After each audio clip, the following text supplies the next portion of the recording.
Hello बच्चों, कैसे हैं आप लोग। आशा करते हैं बच्चे स्वस्थ होंगे, मस्त होंगे और अपनी पढ़ाई में व्यस्त होंगे। तो अभी की क्लास यानी कि फिजिक्स की क्लास में हम क्या पढ़ने वाले हैं, विद्युत फ्लक्स के बारे में जानेंगे यानी कि इलेक्ट्रिक फ्लक्स जानेंगे। उसके बाद हम देखेंगे गाउस की प्रमेय। तो दोनों टॉपिक्स को आज मैं पोस्टमार्टम करने वाला हूं, दोनों टॉपिक्स का। तो आइए वन बाय वन दोनों टॉपिक्स को डिस्कस करते हैं। लेकिन हाँ, आगे बढ़ने से पहले मैं आप सभी बच्चों से रिक्वेस्ट करता हूं कि बच्चों, आपको जो भी डाउट आए, आपको जो भी क्वेरी हो, तुरंत पूछो, मैं आपको तुरंत रिप्लाई दूंगा और आपका डाउट बिल्कुल सॉल्व करने की कोशिश करूंगा। तो आज का जो टॉपिक हमारा है वो है विद्युत फ्लक्स तथा गॉस की प्रमेय। देखो, विद्युत फ्लक्स क्या होता है, सबसे पहले विद्युत को जानो। मैं आपको इस शब्द के टुकड़े करके समझाता हूं कि विद्युत फ्लक्स होता क्या है।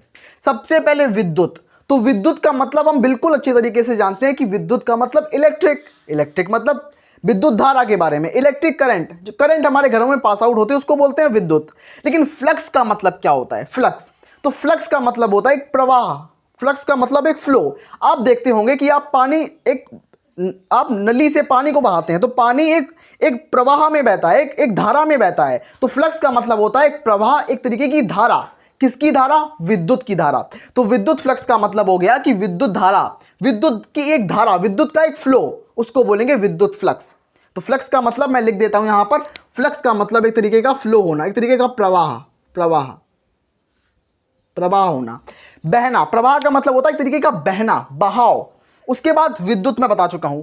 अब ये होता क्या है विद्युत फ्लक्स। विद्युत फ्लक्स का मतलब होता है, कोई एक पृष्ठ होता है हमारे पास, कोई एक पृष्ठ है, उस पृष्ठ में विद्युत क्षेत्र रेखाएं। मैं आपको बता चुका हूं कि कोई एक आवेश है हमारे पास। मैं आपको बिल्कुल बेसिक से स्टार्ट कर रहा हूं, मैं आपको बिल्कुल जीरो से शुरू करूंगा। अगर कोई भी डाउट हो आप तुरंत पूछना मुझसे, मैं आपको तुरंत बताऊंगा। लेकिन मैं इस तरीके से पढ़ाना चाहता हूं कि आप लोगों को कोई भी डाउट ना आए, मतलब इस क्लास के अंदर ही सारे डाउट्स क्लियर हो जाएं और आप बिल्कुल इस कंसेप्ट को अच्छे से समझ पाएं। कोई एक आवेश होता है, आवेश को मैं यहां पर लिखता हूं प्लस क्यू आवेश। मेरे पास यहां पर प्लस क्यू आवेश रखा हुआ है, ये मेरे पास प्लस क्यू आवेश रखा हुआ है। तो प्लस क्यू आवेश के चारों ओर क्या बनेगा, एक आवेश के चारों ओर बनेगा विद्युत क्षेत्र। एक आवेश अपने चारों ओर क्या बनाएगा, विद्युत क्षेत्र बनाएगा, जिसमें उसका प्रभाव होगा। तो विद्युत क्षेत्र कौन बनाएगा, आवेश बनाएगा। आवेश कैसे बनाएगा, विद्युत क्षेत्र रेखाओं से बनाएगा, इलेक्ट्रिक फील्ड लाइन से बनाएगा। तो विद्युत क्षेत्र रेखाएं बाहर की तरफ जाएंगी इसमें, क्योंकि धनावेश है, पॉजिटिव चार्ज है, तो पॉजिटिव चार्ज में विद्युत क्षेत्र रेखाएं बाहर की तरफ जाएंगी और ऋणावेश में विद्युत क्षेत्र रेखाएं अंदर की तरफ आएंगी। ये दोनों चीजें याद रखना आप लोग। तो प्लस क्यू में विद्युत क्षेत्र रेखाएं बाहर की तरफ जाएंगी, प्लस क्यू में विद्युत क्षेत्र रेखाएं यानी कि इलेक्ट्रिक फील्ड लाइंस बाहर की तरफ जाती हैं। इस चीज को आप लोग बिल्कुल रट लो, क्योंकि ये कॉन्सेप्ट जो है आपको बहुत काम आने वाले हैं। प्लस क्यू में बाहर की तरफ, माइनस क्यू में अंदर की तरफ विद्युत क्षेत्र रेखाएं होती हैं। उसके बाद क्या होता है कि विद्युत क्षेत्र में इसके, ये क्या पूरा क्षेत्र, विद्युत क्षेत्र, ये आसपास का ये क्षेत्र है, आवेश के चारों ओर का क्षेत्र, ये कौन सा क्षेत्र है, आवेश के चारों ओर का क्षेत्र क्या कहलाता है, विद्युत क्षेत्र। विद्युत क्षेत्र में क्या होती हैं, विद्युत क्षेत्र रेखाएं होती हैं।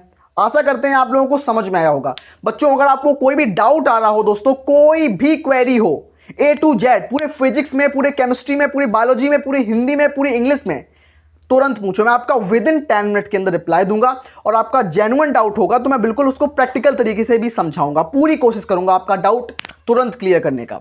तो इसमें क्या होगा कि विद्युत क्षेत्र में स्थित किसी एक पृष्ठ से, कोई एक पृष्ठ का मैं यहां पर पृष्ठ ले लेता हूं। ये आप लोगों ने नोट डाउन कर लिया होगा या समझ लिया होगा इस टॉपिक को कि कोई एक पृष्ठ हमारे पास है। ये पृष्ठ मैंने ले लिया, मेरे पास एक पृष्ठ है, ये पृष्ठ ले लिया मैंने, पृष्ठ ले लिया। ये पृष्ठ मतलब S1 सरफेस, इस सरफेस का नाम मैं दे दूं S1 सरफेस। तो विद्युत क्षेत्र के अंदर, ये कहां पर है, विद्युत क्षेत्र के अंदर है, इलेक्ट्रिक फील्ड के अंदर है। इस पृष्ठ से गुजरने वाली, लंबवत गुजरने वाली, लंबवत का मतलब इस तरीके से, लंबवत इस तरीके से, सीधी मतलब इस तरफ से जाएं और इस तरफ से निकलें, लंबवत इसको बोलेंगे, परपेंडिकुलर। लंबवत गुजरने वाली विद्युत क्षेत्र रेखाओं की संख्या को, यानी कि इस सरफेस से कितनी इलेक्ट्रिक फील्ड लाइंस, मतलब आवेश के चारों ओर जो रेखाएं निकलती ना इस तरीके से वो रेखाएं, मतलब इलेक्ट्रिक फील्ड लाइंस कितनी इस सरफेस से जाएंगी, इस सरफेस से निकलेंगी। देखो, इसमें निकल रही हैं, ये विद्युत क्षेत्र रेखाएं निकल रही हैं। तो जितनी इस विद्युत क्षेत्र रेखाएं इस पृष्ठ से निकलेंगी, जा रही हैं, तो देखो विद्युत क्षेत्र रेखाएं इस पृष्ठ के अंदर घुस रही हैं और यहां से निकल रही हैं, मतलब परपेंडिकुलर, लंबवत बाहर की तरफ निकल रही हैं। तो ये क्या मुझे आपको समझ में आया कि विद्युत क्षेत्र रेखाएं, जितनी विद्युत क्षेत्र रेखाएं, अगर यहां पर 3 विद्युत क्षेत्र रेखाएं, पहली विद्युत क्षेत्र रेखा, दूसरी विद्युत क्षेत्र रेखा, तीसरी विद्युत क्षेत्र रेखा कि विद्युत क्षेत्र रेखाएं जितनी ज्यादा होगी फ्लक्स उतना मजबूत होगा। अगर इस पृष्ठ से 100 विद्युत क्षेत्र रेखाएं जाएंगी तो पृष्ठ बहुत ज्यादा मजबूत होगा।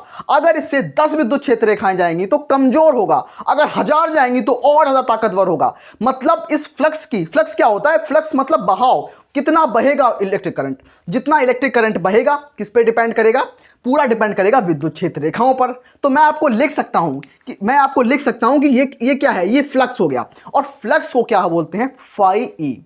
विद्युत फ्लक्स का रिप्रेजेंट किससे करते हैं? तो विद्युत फ्लक्स को फाई ई के द्वारा प्रदर्शित करते हैं। विद्युत फ्लक्स को फाई ई के द्वारा प्रदर्शित किया जाता है। ये भी आप लोग याद रखना। और विद्युत फ्लक्स क्या होता है? विद्युत फ्लक्स एक अदिश राशि है। इस चीज को याद रखना। विद्युत फ्लक्स कैसी राशि है? क्या सदिश राशि है? क्या अदिश राशि है? या सदिश या अदिश दोनों राशियां हैं, मतलब या कोई भी राशि नहीं है। तो विद्युत फ्लक्स आप याद रखना, विद्युत फ्लक्स एक स्केलर क्वांटिटी है, एक अदिश राशि होती है। और इसका मात्रक क्या होता है? प्रकृति और मात्रक से क्वेश्चन आएगा ही आएगा। तो मात्रक क्या होता है? मात्रक होता है वोल्ट मीटर। इसका मात्रक क्या होता है? इसका यूनिट क्या होती है? इसकी यूनिट होती है volt into metre. Volt into metre होती है। तो मैं आपको प्रैक्टिकल तरीके से समझाना चाहूंगा। मेरे पास हिंदी की बुक रखी हुई है। ये हमारे पास हिंदी की किताब है।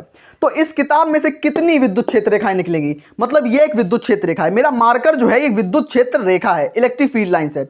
और ये एक पृष्ठ है। और इस पृष्ठ को मैंने कहां रखा है? विद्युत क्षेत्र के अंदर रखा है। और विद्युत क्षेत्र के अंदर रखा है तो इसमें से विद्युत क्षेत्र रेखाएं निकलेंगी और इस तरफ से बाहर निकल जाएंगी। यहां से निकल जाएंगी, इस तरफ से बाहर निकल जाएंगी। मतलब इसमें से जितनी विद्युत क्षेत्र रेखाएं पास आउट होंगी उस पृष्ठ का फ्लक्स कहलाएगा। तो फ्लक्स समानुपाती विद्युत क्षेत्र रेखाएं। अगर विद्युत क्षेत्र रेखाएं ज्यादा होंगी तो फ्लक्स ज्यादा होगा, अगर विद्युत क्षेत्र रेखाएं कम होंगी तो फ्लक्स कम होगा। तो दोनों आपस में समानुपाती होते हैं। तो फ्लक्स का मतलब क्या होता है? फ्लक्स का मतलब होता है किसी एक पृष्ठ में से कितनी विद्युत क्षेत्र रेखाएं निकल रही हैं। कैसी निकल रही हैं? लंबवत बाहर की तरफ निकल रही है, उसको बोलेंगे विद्युत फ्लक्स। तो विद्युत फ्लक्स किसके द्वारा प्रदर्शित करते हैं? विद्युत फ्लक्स को हम फाई ई के द्वारा प्रदर्शित करते हैं। विद्युत फ्लक्स कैसी राशि है? तो विद्युत फ्लक्स एक अदिश राशि है, यानी कि स्केलर क्वांटिटी है। विद्युत फ्लक्स का मात्रक क्या होता है? विद्युत फ्लक्स का मात्रक होता है वोल्ट इंटू मीटर। याद रखना आप लोग इस चीज को। तो आशा करते हैं आपको विद्युत फ्लक्स के बारे में सारे कॉन्सेप्ट समझ में आ गए होंगे। अगर फिर भी कोई डाउट रह गया हो तो तुरंत मुझे बताओ, मैं फ्लक्स के बारे में सारा A to Z इंफॉर्मेशन आपको दे दूंगा। तो बढ़ते हैं अब हम गाउस की प्रमेय पर, यानी कि गाउस के थ्योरम पर। अब हम आ चुके हैं अपने गाउस के नियम पर। हमने आपको विद्युत फ्लक्स बता दिया है, यानी कि इलेक्ट्रिक फ्लक्स क्या होता है। इलेक्ट्रिक फ्लक्स पर बेस्ड होता है ये गाउस का नियम। गाउस के नियम में इलेक्ट्रिक फ्लक्स का यूज होता है। तो क्या होता है गाउस का नियम? आइए ये समझते हैं। गाउस कौन है? गाउस एक वैज्ञानिक हैं जिन्होंने आवेश और विद्युत फ्लक्स के संबंध में एक नियम दिया था। उनका नियम सबसे पहले हम समझते हैं क्या है। किसी बंद पृष्ठ से गुजरने वाला कुल विद्युत फ्लक्स। बंद पृष्ठ का मतलब क्या होता है? गाउसियन पृष्ठ। गाउसियन पृष्ठ में आपको समझाता हूं कि मेरे पास कोई ये पृष्ठ है। ये क्या ये गाउसियन पृष्ठ है? नहीं है, गाउसियन पृष्ठ नहीं है, क्योंकि ये खुला है।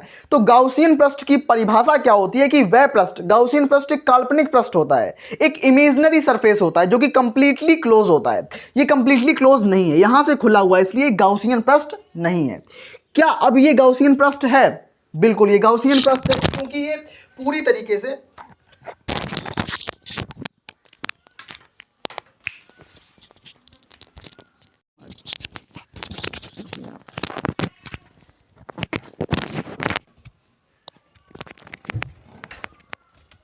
तो हाँ बच्चों, क्या ये गाउसियन पृष्ठ है? बिल्कुल ये गाउसियन पृष्ठ है, क्योंकि ये कंप्लीटली क्लोज है, पूरी तरीके से बंद सतह है। तो इन्होंने क्या बताया कि इस सतह के अंदर कोई ना कोई एक आवेश रखा हुआ है। इस सतह पर कोई एक आवेश है, इस पृष्ठ पर। इसके अंदर आवेश नहीं है, इसके पृष्ठ पर एक आवेश है। आवेश क्या होता है? Q एक आवेश इसके पृष्ठ पर रखा हुआ है। तो इन्होंने बताया कि इसका जो फ्लक्स होगा, फ्लक्स क्या होता है? इसके क्षेत्र से निकलने वाली विद्युत क्षेत्र रेखाओं की संख्या इसका फ्लक्स कहलाएगी। तो क्या होगा? किसी बंद पृष्ठ से गुजरने वाला कुल विद्युत फ्लक्स, मतलब इलेक्ट्रिक फ्लक्स, उस पृष्ठ पर उपस्थित आवेश। इस पृष्ठ पर कौन सा आवेश है? Q आवेश उपस्थित है। कौन सा आवेश उपस्थित है? Q आवेश उपस्थित है। उसका 1/ε0 गुना होता है। किसका एप्सिलॉन नॉट गुना होता है? विद्युत फ्लक्स का। तो विद्युत फ्लक्स फाई ई होगा। फाई ई बराबर क्यू, क्यू क्या है, इस पृष्ठ पर उपस्थित आवेश का गुणा, गुणा मतलब गुणा का चिन्ह लगा दिया हमने, कितना होगा 1/ε0 गुना, 1/ε0 गुना, तो क्यू इंटू 1 बराबर क्यू, एप्सिलॉन नॉट नीचे का नीचे है, तो फाई ई बराबर Q upon epsilon naught, phi E बराबर क्यू अपॉन एप्सिलॉन नॉट। तो ये आपको कॉन्सेप्ट समझ में आया। मैं यहां पर बता दूं कि क्यू क्या है, क्यू यहां पर आवेश होता है, क्यू क्या है, क्यू एक आवेश है, क्यू यहां पर आवेश यानी कि चार्ज है आवेश, और 8 ये एप्सिलॉन नॉट का मान क्या होता है, इसका मान हमें न्यूमेरिकल में करना होता है, अगर दिया जाता है, वैसे अगर नहीं दिया जाता तो आप कर लो इसको। तो इसका मान क्या होता है, इसका मान आपको, इसकी वैल्यू आपको याद रखनी पड़ेगी, 8.85 इंटू 10⁻⁻12, ये इसकी वैल्यू होती है, जो कि आपको याद रखनी पड़ेगी।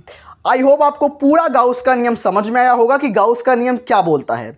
अगर आपको कुछ भी डाउट क्वेरी हो तो तुरंत पूछना, मैं इस पर बेस्ड आपको एक न्यूमेरिकल कराता हूं, जिससे आपका कॉन्सेप्ट और ज्यादा आसान हो जाएगा। तो हाँ बच्चों, अब मेरे पास एक बेहतरीन न्यूमेरिकल है गाउस के नियम को समझने के लिए, गाउस के नियम के फॉर्मूले पर आधारित है। तो गाउस के नियम का फॉर्मूला क्या होता है, फॉर्मूला मैं लिख दूं यहां पर, फाई ई बराबर, phi equals to Q upon epsilon naught होता है, फाई ई बराबर क्यू अपॉन एप्सिलॉन नॉट होता है। तो ये क्या होता है, ये होता है गाउस के नियम का। तो अब हम इस सूत्र का उपयोग करके गाउस के नियम में जो पूछा गया है हमसे विद्युत फ्लक्स को निकालना शुरू करते हैं। सबसे पहले मैं इस न्यूमेरिकल में, इस प्रश्न में क्या देखूंगा कि मुझे क्या दिया गया है और सूत्र का उपयोग करके मुझे क्या निकालना है। तो मैं आपको बताऊं कि 2 माइक्रो कूलाम का बिंदु आवेश, मतलब कुलाम, कुलाम किसका मात्रक होता है, कुलाम आवेश का मात्रक होता है। तो यहां पर आवेश के बारे में बात चल रही है, मतलब क्यू, क्यू बराबर क्या हो जाएगा 2 माइक्रो कूलाम, 2 माइक्रो कूलाम। चूंकि यहां पर माइक्रो है तो माइक्रो का मतलब क्या हो जाएगा 10⁻⁻6। तो यहां हम क्या कर देंगे, इस माइक्रो को हटाकर क्या कर देंगे, इस माइक्रो को हटा देंगे। तो माइक्रो को हटाने के बाद 2 गुणा 10⁻⁻6 कर देंगे, 10⁻6 कूलाम। उसके अलावा किसी गॉसियन पृष्ठ पर उपस्थित है, मतलब कोई एक पृष्ठ पर उपस्थित है, इस तरीके से गॉसियन पृष्ठ है, एक कल्पना किया है हमने उस पृष्ठ की, उस पृष्ठ पर उपस्थित है। तो पृष्ठ का कुल विद्युत फ्लक्स क्या होगा, फ्लक्स मतलब फाई ई हमें निकालना है, फाई ई क्या होगा। आइए इस सूत्र में हमें इस डेटा को लिखना होगा और हमारा आंसर आ जाएगा। हमें एप्सिलॉन नॉट की वैल्यू पहले से पता होती है, क्या होती है आपको मैंने बता चुका हूं। तो क्या होगा, फाई ई बराबर क्यू, क्यू की जगह हम क्या लिखेंगे 2 इंटू 10⁻⁻6 लिखेंगे, -6 लिखेंगे। उसके अलावा हम एप्सिलॉन नॉट की वैल्यू क्या लिखेंगे 8.85 इंटू 10⁻⁻12, ये इसकी वैल्यू होती है। अब जब इसको हम कैलकुलेट करेंगे, तो हमारे पास क्या आएगा, फाई ई बराबर मतलब फ्लक्स क्या आएगा 2.26 इंटू 10⁵ वोल्ट इंटू मीटर, ये आ जाएगा सामने हमारे निकल कर। तो जब आप इसको कैलकुलेट करोगे तो आपका पूरा आंसर आपके सामने हो जाएगा, आपकी मुट्ठी में आंसर आ जाएगा। इस तरीके से न्यूमेरिकल्स आते हैं। अभी मैंने बिल्कुल बेसिक्स आपको न्यूमेरिकल कराया है, एडवांस लेवल के न्यूमेरिकल भी कराऊंगा। बस आप लोगों का एक लाइक सपोर्ट चाहिए। बस आपको मैंने अगर आपसे वादा किया है कि आपका साथ दूंगा, तो मैं आपका पूरी जर्नी में आपका साथ दूंगा। तो आपको मैं एग्जाम दिन तक, एग्जाम के बाद आपके रिजल्ट के दिन तक मैं आपका साथ दूंगा। एग्जाम तक नहीं, एग्जाम के बाद भी आपका साथ दूंगा, आपके रिजल्ट तक साथ दूंगा। आपको बताऊंगा कि आपको 12th के बाद क्या क्या करना और क्या नहीं करना, सब कुछ बताऊंगा। मिलते हैं तब तक के लिए ऐसी बेहतरीन क्लास में, तब तक के लिए धन्यवाद।